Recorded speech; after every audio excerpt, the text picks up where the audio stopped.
Absolutely, I agree. I mean, we see a lot of common mistakes, as you said, but as I was saying earlier, the biggest mistake that I've seen in my practice is that partners not consulting each other before they start business and not knowing their responsibilities, and then one partner going one way and one partner going the other way, and all of a sudden they're in a big legal mess before they know it.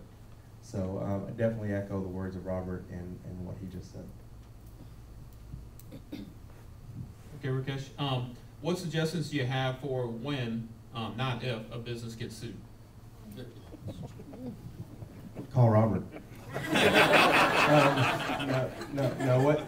And truthfully, you may need to, but you know, God forbid we don't. Hopefully, nobody gets sued. But part of business is that we open ourselves up to liability in all places, and we can, no matter how many prevention measures you take, there's a possibility you're going to get sued. And if you do get sued, the first thing you need to do is definitely contact your attorney, whomever it may be.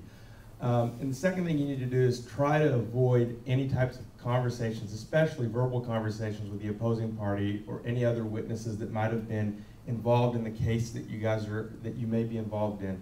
You want to turn around and then at that point, after you consulted your attorney, even before that, start making a log of every item and every occurrence that has to do with this particular issue.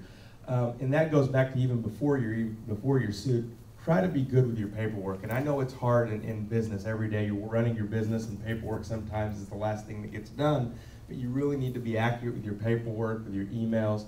Don't get into verbal agreements beforehand. Try to make all agreements written. I know you've heard that 100 times and we really mean it, but especially after you've been sued, you've got to prepare yourself for the fact that it's probably going to be a long run and it's not going to be an easy process. However, the faster you contact an attorney and the less time you spend on wondering what's going to happen, the better you're going to feel. And so I definitely would ask that you make sure you have a good log of all the items that have happened, contact your attorney, and don't panic. It's very important not to panic because there are people that can help you with it. And just to underscore one of those points, very often people feel as though they can talk their way out of a lawsuit. And I have actually, within the last couple of years, someone came to me with a default judgment that had been entered against their company. And they said, well, you know, I was negotiating with this guy, and next thing I know, there's a judgment lien against my property. And what he didn't understand is that the court system doesn't take into consideration informal negotiations. You have a certain number of days that an answer has to be filed. And that doesn't mean that if you go and take that citation and petition to your attorney, that your attorney is going to take a circle the wagons approach and drive your legal costs through the roof. One of the things that we pride ourselves in at our firm is taking a long-term outlook. What's the best business way out of a dispute? We have had situations where a client has come to us who has been sued or with a customer is threatening a lawsuit, and we actually work with them, and we get into alternative dispute resolution with procedures with other parties. And once or twice I've been successful in negotiating with a company, helping them understand that neither one of the companies would do well by going to court, and we wound up in mediation and wound up settling lawsuit for far less than it would have cost. Now, you know, you can say that hurt my financial bottom line, and in some ways it did, but I think I helped that client. That client has gone on to send me more business. And it's important for us as attorneys. We're charged with helping small businesses, not just trying to make money. And if we help ourselves by putting you out of business with legal fees, we're not helping anybody, believe me. So our philosophy, and I know Rakesh shares in this with me, we can help before and during a lawsuit to try and reach the best business decision in trying to resolve a dispute. But again, don't try and do it yourself. People will sometimes say, oh, well, you know, I took a business law course and I wasn't served properly, so that's why I didn't file an answer. You know, we don't like to walk out on that plank, and we don't advise people to do it themselves. All right, last question, then I'll open it up to a couple questions from the field. Robert, are there some alternatives that business should consider in resolving disputes with customers or employees?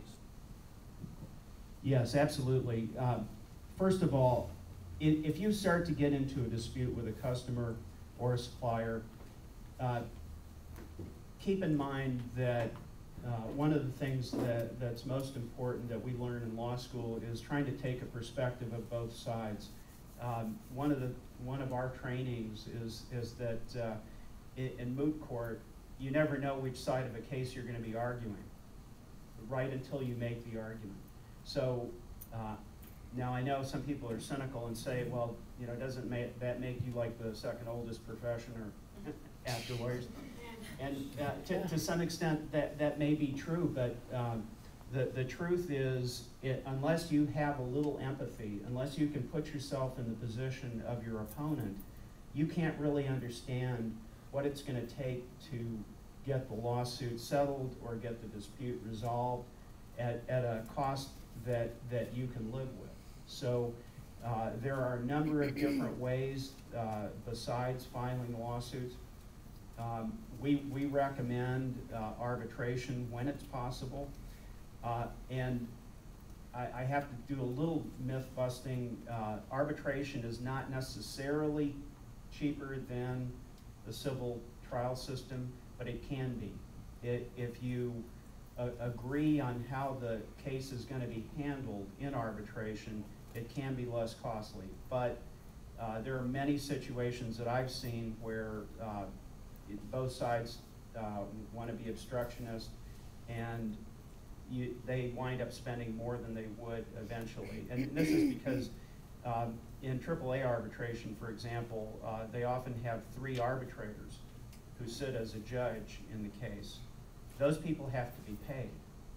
So in addition to the 2 lawyers' fees that are being paid and trying to make that resolution possible, you're actually paying 3 professionals who charge somewhere in the neighborhood of $300 to $500 per hour. So think about the cost of that. The judges who decide cases and the juries who decide cases, as you may know, you pay for in taxes. So you don't have to pay that part of the transactional cost. So arbitration can be more costly, but if you're a reasonable business person and you want to get past the dispute and get on with your business, and you can get the other side to feel the same way, it can be less costly. Just a few words. I mean, Robert covered it pretty well, but you know, one of the things that Robert was saying is just be reasonable. You know, anytime you get involved in kind of lawsuit or a potential lawsuit, you see a potential for conflict, you never want to get bogged down in the principle of the matter. While the principle of the matter, you may be right, and we all know you may be right, that principle may cost you a lot of money. And so at the end of the day, we're all business people, and you want to be reasonable in any type of negotiations that do, whether it be arbitration or mediation, or just having your attorneys negotiate for you. Just remember that anytime you are involved in litigations, just don't get bogged down in the principalness of the matter, but also understand that there's financial considerations behind it. And Mike, excuse me, if I could just add a funny anecdote. I ran across about 15 years ago. There was a dispute between a building owner that we represented and the security company who provided security for that building. And these guys were convinced that lawyers were the worst thing in the world. They only came to us because they felt they had no, it was their last opportunity to try and get money out of the other side. During the course of handling that lawsuit, both parties were equally unreasonable, I think, about trying to get it resolved. But at one point, we were in a deposition, and they said, you know, I think if we just got the lawyers out of the room, we could probably resolve this. And, you know, we caucused with our client, and they caucused with their client, and we advised against it. I think it's a bad idea at that point. But we said, hey, you're the boss, which the client always is. And sure enough, fist fight broke out.